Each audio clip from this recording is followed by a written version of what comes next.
Good morning, everyone, or whenever you're watching this video. Another day of Bhagavad Gita Sadhana, but as you might notice, the thumbnails look different for the next few days.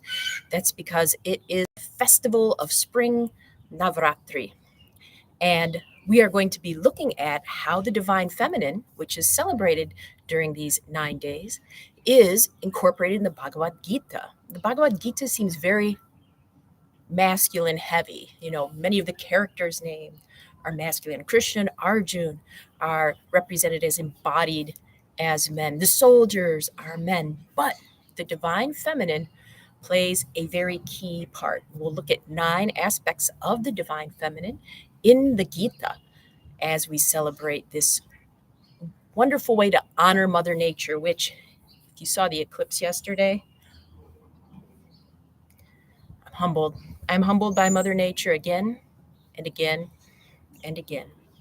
She represents the energy of the universe. There are said to be 2 things in Tantra, which consciousness and energy. In Samkhya, the 2 big things are spirit and the material world, Purusha and Prakriti, nature. So here we have Mother Nature, Prakriti, and we're honoring her. In Bhagavad Gita, Krishna identifies himself with an aspect of the divine feminine that we'll talk about today. In chapter 11, I believe it's verse 32, Krishna says to Arjun, "I am time, destroyer of worlds, come forth to annihilate all of these realms."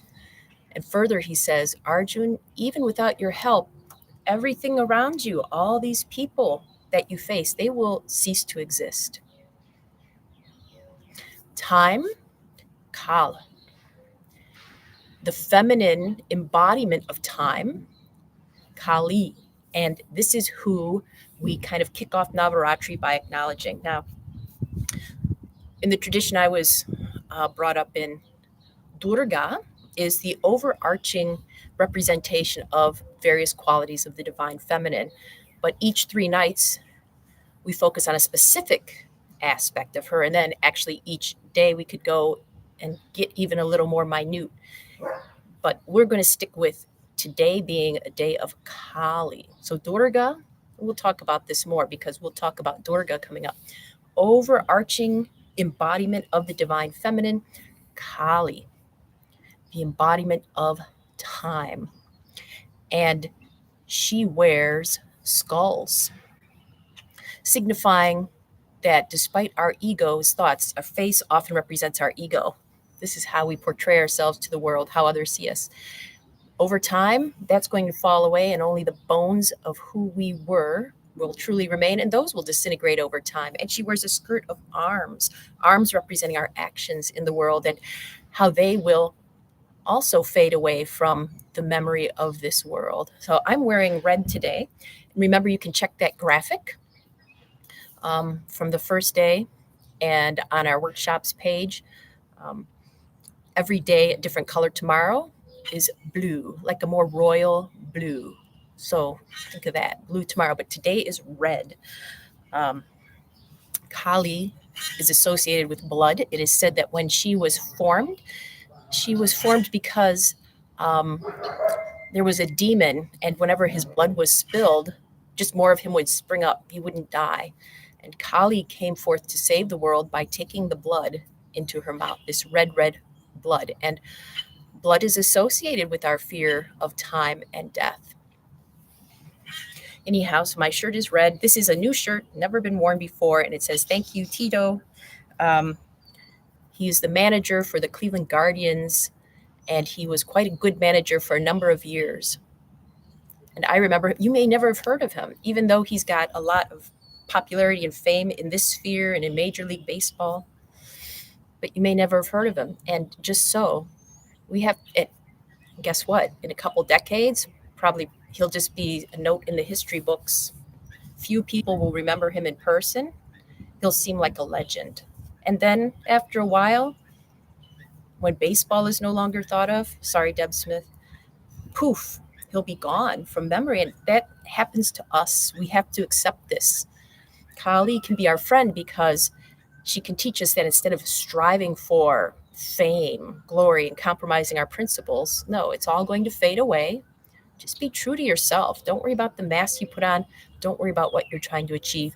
Be present and happy in this life. Now, how she shows up in the Gita, besides Krishna saying, I am Kala, I am time, the masculine version of that is the cycles of the ages are described very well in Bhagavad Gita. According to cosmology from the Indian subcontinent, time is not linear, it's cyclical.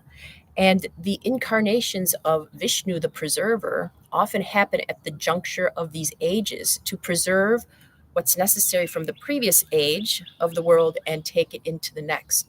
Usually ideas like justice and truth. Let's bring that along. Because it's said that there are 4 major ages called yugas. And in the first one, Satya, everything is just. It's like the table of justice has 4 legs, very stable, very sturdy. You can rely upon it. Then in the next age, it's like a leg is taken away. So now the table of justice and law has 3 legs. And in the next one,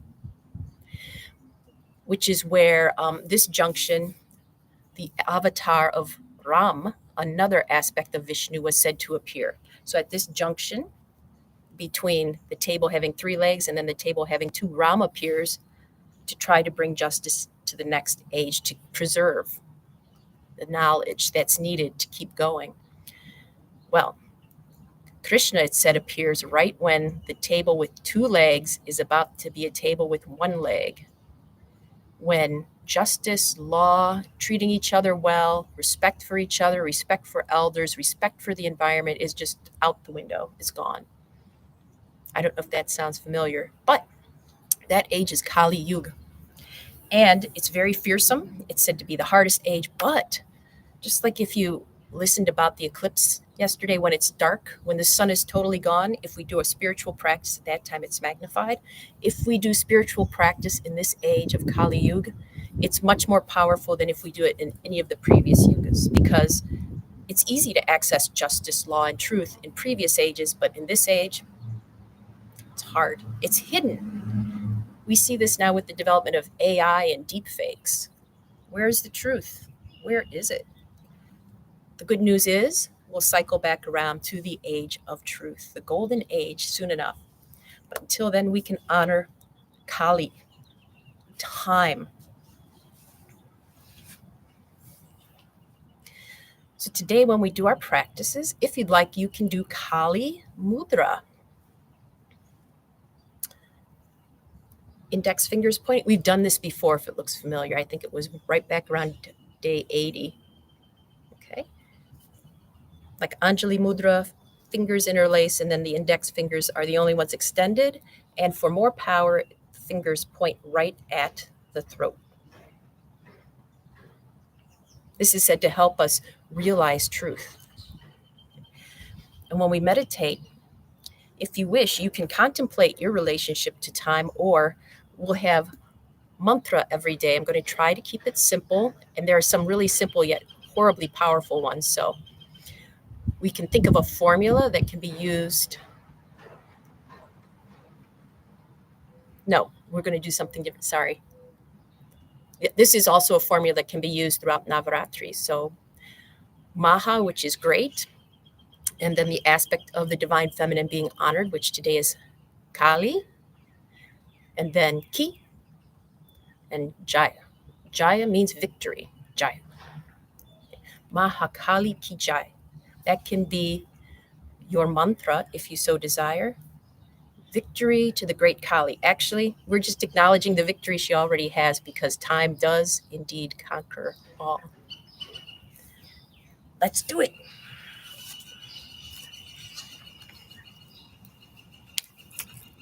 And I'm completely outside today because of the nice weather. Swell.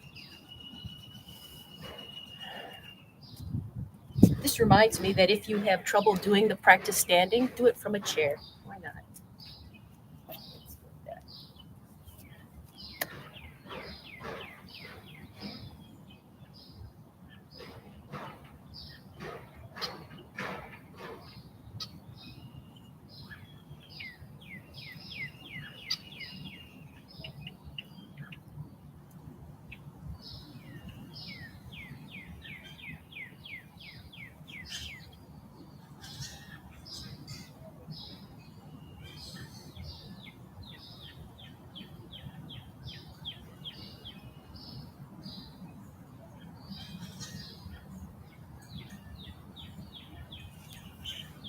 switch.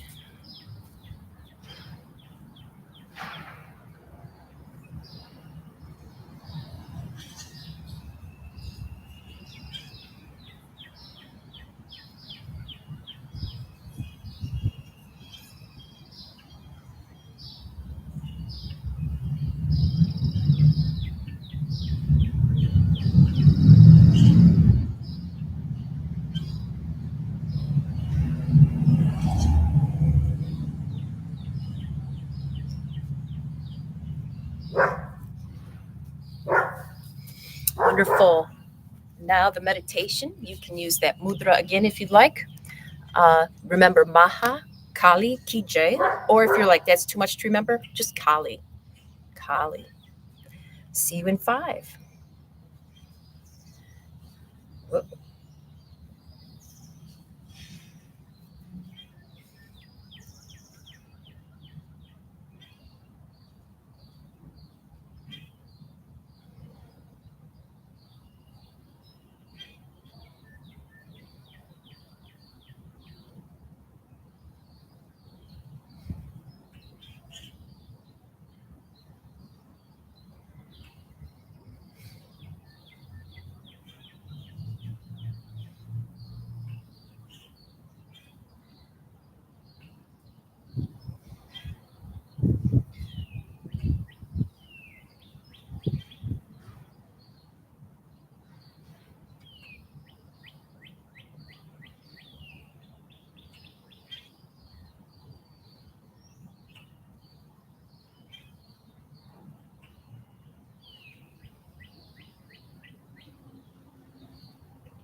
Welcome back. So, Kali, often she seems to be an enemy time, but I have to tell you, as I've gotten older, she's become a friend because when I was younger, I cared so much more what people thought and what I had to be to meet their expectations. And now, the more time that passes, the more I'm like, I'm just going to be me, baby. One of the great gifts of time as we honor her today, wearing red for energy and vitality. I hope you will come back tomorrow. Blue, royal blue is a color. And if you need any reminder because of time of the mudra and the mantra down below in the summary section, click on more to see it. And I'll see you for more soon. Happy Navaratri.